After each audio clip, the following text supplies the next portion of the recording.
ទាំងដួងចិនខ្ញុំមកតែគេគឺជាបទលេងសំឡេងមេត្រីមានចិនកាលណាទៅតសន្ទងមានក្តីស្រស់ដល់រីស្នាស្រីចនមកបងស្រវាត់ថ្មី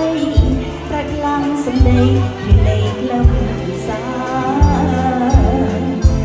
ចង់ចាប់មកមិនម្លែងស្ដាប់ព្រឹងបានទ្រូងជាគ្រាដំបងទ្រូងអូនខ្លោចសាអូនចង់ប្រកាន់ប្រាប់ពីនៅខាសម្បត្តិស្នេហ៍ជាផលកម្មសំដីបរំចង់កំរងកា